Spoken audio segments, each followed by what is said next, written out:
Tout ça nous amène à la santé elle-même avec un cri d'alarme d'associations et de médecins spécialisés dans le traitement de l'obésité. On estime que 250 000 personnes ont déjà été opérées pour ça et qu'elles doivent être suivies pendant toute leur vie. Mais beaucoup ne le font pas et c'est dangereux. Reportage de Caroline Bell et Olivier Cresta.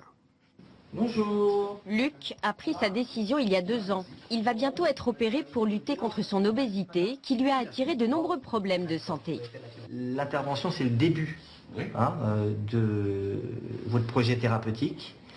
Et ce suivi, c'est combien de temps? À vie. Car il le sait, après son opération, il lui faudra changer ses habitudes de vie. Aujourd'hui, il se sent en confiance. L'être humain est quelqu'un qui est faible. On n'est pas toujours dur et il y a des moments où on peut faire une rechute.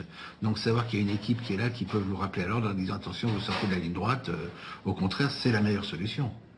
30 000 personnes subissent chaque année une chirurgie de l'obésité, c'est 2 fois plus qu'il y a 6 ans. La Haute Autorité de Santé préconise un suivi régulier de ces patients. Or, 5 ans après l'opération, la moitié d'entre eux disparaissent dans la nature. Les associations réclament la mise en place de registres de surveillance. Il y a 2 types de patients. Il y a les patients qui vous disent « je ne suis pas suivi, mais le patient ne veut pas être suivi ». Et il y a le patient qui dit « je ne suis pas suivi, le médecin m'a opéré et c'était la seule chose qui l'intéressait ». Maintenant, le patient a son travail à faire, il doit être acteur de sa santé. Très bien. Les patients doivent pouvoir bénéficier de réseaux de diététiciens, nutritionnistes, d'éducateurs médico-sportifs, car les risques de rechute sont bien réels. On estime qu'il y a à peu près un quart des patients opérés qui seront en échec 5 à 10 ans après l'intervention. Donc si on veut limiter au maximum ces complications et cet échec, il est indispensable de mettre en place un suivi dès que l'intervention a lieu.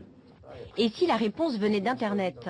Plusieurs hôpitaux développent un outil de surveillance des patients à domicile basé sur un questionnaire. À la moindre alerte, les soignants les invitent à consulter.